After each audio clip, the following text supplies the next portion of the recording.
CM বলছেন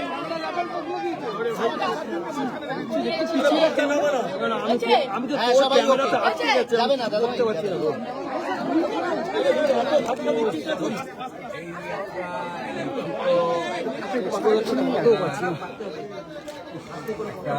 চিঠি আমাকে ভিক্টিমের ওয়াইফ যে ছেলেটি মারা গেছে আমার হাতে দিয়েছে।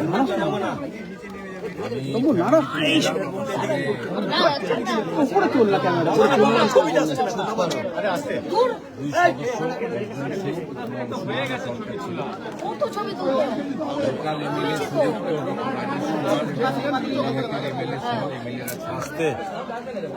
ডিজিপি স্যার ছিলেন সিদ্দিনা গুপ্তা, ডিএম ম্যাডাম ছিলেন, সরকারের পক্ষ থেকে কৃতজ্ঞতা জানিয়েছি। তারা এই মৃত্যুকে নিয়ে রাজনীতি করার এবং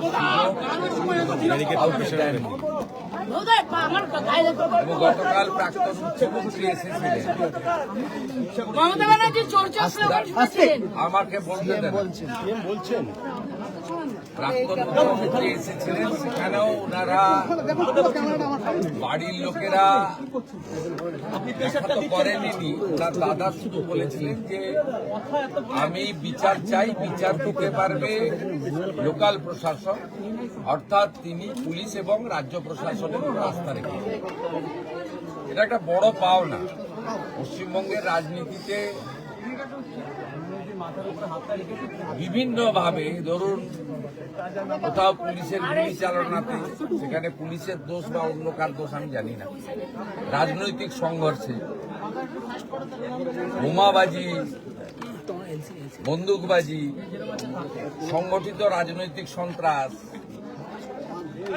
এবং হেফাজতে বা রাজনৈতিক হেফাজতে অনেককে রাজনৈতিকভাবে তুলে নিয়ে গিয়েও খুন করা হয়েছে। এমন অনেক উদাহরণ রয়েছে এই পশ্চিমবঙ্গে। কিন্তু আপনারা, আমি প্রয়াত জ্যোতিবাবুর কথা বলবো না, প্রয়াত বুদ্ধবাবু এবং প্রাক্তন মুখ্যমন্ত্রী মমতা ব্যানার্জির সময়ে একটা উদাহরণ দেখাতে পারবেন না যে রাজ্য সরকারের প্রশাসনিক প্রধান মুখ্যমন্ত্রী, তিনি রাজ্য মন্ত্রিসভার সদস্য, ডিজিপি, তাকে সাথে নিয়ে রাজনৈতিক ভিন্নমত পোষণ করা লোকের বাড়িতে এসেছেন। তার বক্তব্য শুনে তাকে সরকারের যে কর্তব্য সেটা পালন করার জন্য, এই উদাহরণ আপনি পাবেন না, যেটা আমাদের সরকারের সময় আপনারা দেখতে পাচ্ছেন।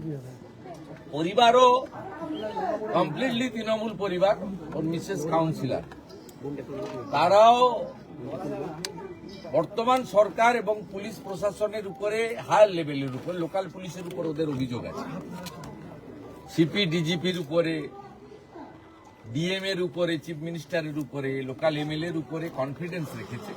এটা আমাদের বড় পাওয়া। ওনার পরিবার আমার কাছে দুটো জিনিস চেয়েছেন। বলেছেন পুলিশের হেফাজতে মারা গেছে এবং আমরা জেনেছি শারীরিক অত্যাচার। আপনাকে দোষী পুলিশদের বিরুদ্ধে কঠোর ব্যবস্থা নিতে হবে।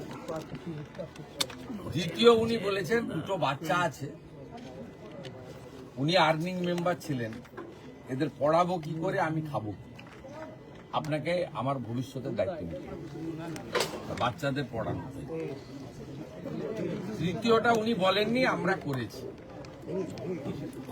আমি ওনাদেরকে যেটা বলেছি সেটা আপনাদের বললাম, যে পুলিশের লকআপে বা হেফাজতে মারা গেছে, এটা তো দিনের আলোর মতো সত্যি। কতটা শারীরিক অত্যাচারে মারা গেছে বা কিভাবে মারা গেছে, এটা আমি বা ডিজিপি সাহেব বলতে পারবো না। 3 জন ডাক্তারের নেতৃত্বে যে পোস্টমর্টম হয়েছে ভিডিওগ্রাফি দেখে, তাদের রিপোর্ট যতক্ষণ না পুলিশ আইও কালেক্ট করছে ততক্ষণ এটাতে কনক্লুশনে আসা যাবে না যে পুলিশের গাফিলতি প্রমাণিত, কারণ তাদের কাস্টডিতে মারা গেছে। এবারে কতটা কি অত্যাচার করেছে ইন ডিটেলস পিএম রিপোর্টে পাওয়া যাবে। আমরা প্রাথমিকভাবে থানার আইসি কে ক্লোজ করছি পুলিশ লাইনে, আর আইও ইনভেস্টিগেটিং অফিসার তাকে সাসপেন্ড করছি। ম্যাজিস্ট্রিয়াল ইনকোয়ারি এক্ষেত্রে প্রোটোকল ম্যান্ডেটারি। সাধারণত ডেপুটি ম্যাজিস্ট্রেট লেভেলে বা এসডিও লেভেলে ইনকোয়ারি হয়। আমরা এক্ষেত্রে ঘটনার গুরুত্ব অনুভব করে এবং পরিবারের দাবি মেনে উত্তর চব্বিশ পরগনা জেলা শাসক মহোদয়াকে ম্যাজিস্ট্রিয়াল ইনকোয়ারি করার জন্য দায়িত্ব দিচ্ছি। চিফ সেক্রেটারি বিকালের মধ্যে তার নোটিফিকেশন বের করে দেবেন, অফিসিয়াল অর্ডার বের করে দেবেন। আমি ফিরে গিয়েই করে দেবো ফাইলে সই। সেকেন্ড হচ্ছে ওর পরিবারকে আমি হোম মিনিস্টার, বছরে 3টে অ্যাটেন্ডেন্ট পাই। আমি ওর স্ত্রীকে আমার অ্যাটেন্ডেন্ট হিসেবে চাকরি দিলাম। উনি শোক কাটিয়ে ওঠার পরে লোকাল থানার সঙ্গে অ্যাটাচ থাকবেন এবং 12 মাস 15,000 টাকা করে এরা পায় অ্যাটেন্ডেন্ট। 12 মাস কমপ্লিট হলে গ্রুপ ডিতে পার্মানেন্ট হয়ে যায়, কারণ বাকি চাকরি তো পরীক্ষা দিয়ে হয়, আমরা তো ভাবে চাকরি দিতে পারি না। C agreed. আমরা থার্ড যেটা বলেছি যে মৃত্যু অর্থ দিয়ে হয় না, কিন্তু সব প্রদেশেরই সরকার, কেন্দ্রের সরকার একটা দায়িত্ব থাকে। এই জন্য CM relief fund, PM relief fund, এই জন্যই ডিজাস্টার ম্যানেজমেন্ট ফান্ড, এই জন্যই থাকে, ব্যবস্থা থাকে সরকারের। ওরা আমাদের কাছে অর্থ চায়নি, কিন্তু আমি চিফ মিনিস্টার রিলিফ ফান্ড থেকে 10 লক্ষ টাকার একটি চেক আপনার মিসেসকে দিয়েছি। যেটা আপনাকে নিতে হবে না, আপনাকে একটা চাকরি, ছোট চাকরি হলেও দিলাম আমরা। 2টো বাচ্চার নামে আপনি এমআই করে দেন, পড়াশোনাটা দেখতে হবে। আর পোস্টমর্টম রিপোর্টে যা আসবে এবং ডিস্ট্রিক্ট ম্যাজিস্ট্রেটের নেতৃত্বে ম্যাজিস্ট্রিয়াল ইনকোয়ারিতে যা রেকমেন্ডেশন দেবে তার ভিত্তিতে পরবর্তী পদক্ষেপ আমরা মেনে চলব। কাস্টোডিয়াল ডেথের ক্ষেত্রে সুপ্রিম কোর্টের, এনএইচআরসির এবং রাজ্য সরকারের নিজস্ব কিছু ব্যবস্থা রয়েছে, সেই ব্যবস্থা মেনেই এটা করবেন। ডিজিপি সাহেব পার্সোনালি এবং হোম সেক্রেটারি ম্যাডাম পার্সোনালি এটা লুক আফটার করবে এবং আমাকে রিপোর্ট দেবে, এবং এমএলএ এবং সিপি প্রপারলি লোকাল ফ্যামিলিকে ইনফর্ম করতে থাকবে যে সরকারের ইনভেস্টিগেশন এবং তার অ্যাকশনের প্রসিডিওরটা কি। গতকাল মমতা ব্যানার্জি বিভিন্ন অভিযোগ করেছে, তিনি অভিযোগ করছিলেন তাকে নাকি মারার চেষ্টা হয়েছে ইত্যাদি ইত্যাদি কিছু। আমি আপনাকে প্রথমত বলি, উনি প্রাক্তন মুখ্যমন্ত্রী এবং একজন বিশিষ্ট রাজনৈতিক নেতা বা নেত্রী হিসেবে প্রোটোকল পান, জেট প্লাস নিরাপত্তা। আমাদের সরকার আসার পরে উনার নিরাপত্তা তুলে নেওয়া হয়নি। উনি যেখানে খুশি যেতে পারেন, যেখানে পুলিশ মনে করে বা 163 থাকে সেখানে রেস্ট্রেন করা হয়। যদিও আমার এই 3 মাস সময়কালে বাড়িপুরে 163 ছিল, যে 4 জনকে অ্যালাউ করা হয়েছে, আমাকে 104 বার হাইকোর্টে যেতে হয়েছে। উনি সব জ্ঞান না দিলেই ভালো। উনাকে আমি পরামর্শ দিতে পারি না, বয়সে বড়, মুখ্যমন্ত্রী হিসেবে অনুরোধ করব, আপনি প্রপারলি ডাইরেক্টর অফ সিকিউরিটিকে, সিপি কলকাতাকে, এডিজিএলওকে, যদি ডিজিপি আপনার পছন্দের না হয়ে থাকে, আপনি যাকে পছন্দ করেন, বা আপনার অফিস তো আছে, আপনার পার্টি আছে, এখনো ছোট হয়ে গেলেও আছে, ভেঙে গেলেও আছে, তা আপনি মেল করে আপনার শিডিউল জানালে আপনি যে প্রোটেকশন পান অ্যাজ পার ব্লু বুক, সেই প্রোটেকশন আপনি পাবেন। কালকে আপনি না জানিয়ে এসেছেন এবং ভারতীয় জনতা পার্টির কোনো লোককে আমি ছবিতে দেখিনি। আমাদের এমএলএ বরঞ্চ জানার পরে লোকজনকে সরিয়ে নেওয়ার ব্যবস্থা করেছে। আর আমি সিপিকে ধন্যবাদ দেব, তিনি ডিসির নেতৃত্বে, আমি টিভিতে আপনারা এখনো দেখাচ্ছেন, মাঝে মাঝে দেখেছি, অন্তত কয়েকশো পুলিশ ছিল। এই পুলিশ মোবিলাইজেশন করতেও টাইম লাগে।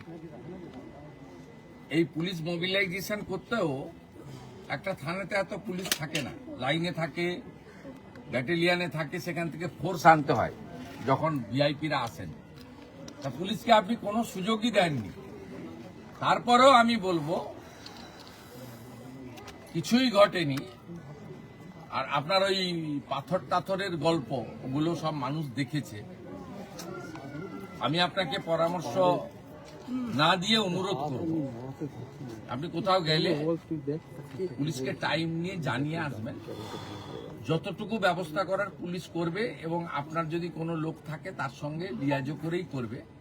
আপনি যেখানে খুশি যেতে পারেন, কিন্তু আপনি 15 বছরে 315 জন বিজেপি কর্মীকে খুন করেছেন। এর সাথে অভয়ার মতো ইনসিডেন্ট অসংখ্য। আপনি কোথাও একবারও কোনো আপনার অপোজিট থটের লোকের বাড়িতে গিয়ে সহানুভূতি দেখিয়েছেন, এই উদাহরণ নেই। আপনার সময়ে রাজবংশী যুবক মৃত্যুঞ্জয় বর্মনকে এএসআই মোয়াজ্জেম হোসেন কালিয়াগঞ্জে মাঝরাতে বুকে গুলি করে খুন করেছে। আপনি মৃত্যুঞ্জয় বর্মনের পরিবারের পাশে দাঁড়াননি, কিন্তু আপনার দলের কর্মী এবং আপনার দলের কর্মী স্ত্রী, যিনি তৃণমূল কংগ্রেসের এখানকার কাউন্সিলর, তার বাড়িতে রাজ্যের মুখ্যমন্ত্রী হাই লেভেল টিম নিয়ে এসে পরিবার যা যা চেয়েছে প্রাথমিকভাবে সেটা পূরণ করার মধ্য দিয়ে একটা মুখ্যমন্ত্রীর, শুধু দলের নয় রাজ্যের, এটা আপনাকে আমি বুঝিয়ে দিয়ে গেলাম, শিখিয়ে দিয়ে গেলাম। যেটা আপনি করতে পারেননি সেটা শুভেন্দু অধিকারী করার চেষ্টা করলেন। Sir, today you visited the deceased wife, and this is the first time we have seen that CM visiting the another party member's house. Sir, kindly brief, sir. It's a very pathetic and painful incident. Yesterday, ex-CM tried to enter his family, but their family member opposed. They shown their faith and confidence to the state government and local administration. We visited the house and met with the wife of the victim, along with my cabinet colleagues, local MLAs, Honorable DGP, Honorable District Magistrate and others. And the family submitted some specific demand and request to me. I am trying my best to fulfill their commitment. So, what are the actions taken by you, sir? Initially, we are waiting for postmortem report. We suspended the local investigating officer and closed the officer in charge of the local police station because that person was in custody. Second thing, under the leadership of the district magistrate, the magisterial inquiry will start and they will find out the actual reason. State government declared one service to victim wife. She will engage soon, and on behalf of the state government, we handed over a 10 lakh rupees check to family. Family accepted it. We are satisfied. Sir, who attacked Mamata Banerjee? She alleges it was a planned attempt to assassinate her yesterday. And she alleging that towards the BJP workers. It's a political motivation. Mamata Banerjee should look why the chief minister the functioning of a chief minister, what type the public is need. In her regime, 315 BJP workers brutally killed by the Byzantine. Not a single case. She visited the site, she met with the family, declared any compensation. Yesterday, she came here to disturb the area, not inform the police properly. She is holding the Z plus category. Don't try to disturb the normalcy of the state. কাউকে কারুর এগেনস্টে ব্যবস্থা নেওয়া হবে उन्होंने कहा कल मैं मर जाती आप भी थे ना? বলছি वो क्या बोलता है कादा बांग्ला में? उसमें कोई कोई मर जाता है? কারুর এগেনস্টে ব্যবস্থা নেওয়া হবে কালকের ঘটনায় কোনো ব্যবস্থা কিছু? No need. কমপ্লিটলি পাবলিকের জনরোষ হয়েছে, কিচ্ছু হবে না। কেউ পাথর ছোড়েনি, ছবিতে পুলিশ দেখেনি। জনরোষ জনরোষ এত চুরি করেছেন, আপনি পুলিশকে জানিয়ে আসলে আমি সব ব্যবস্থা নিতাম। Responsibility goes to police. আপনি পুলিশকে জানিয়ে আসেননি, আপনি কল্যাণ ব্যানার্জি আর দোলা সেন ছাড়া কাউকে বলেননি। আপনি you are holding Z plus category. আপনি যখন যেখানে যাবেন প্রায়ের পুলিশকে বলবেন, পুলিশ যদি মনে করে কোথাও আপনাকে একাকে তো অ্যালাউ করবে, এখানে কোথাও এমার্জেন্সি নেই, কিন্তু যেখানে 163 আছে সেখানে 4 জনকে নিয়ে যাবেন, যেখানে 163 নেই মোর দেন 4 যাবেন, উই হ্যাভ নো অবজেকশন। কিন্তু you should inform police properly because you are holding Z plus category still. আপনি জানিয়ে আসেননি, তার রেসপন্সিবিলিটি ডিজিপি বা পুলিশ মন্ত্রী নেবে না। থ্যাংক ইউ ধন্যবাদ।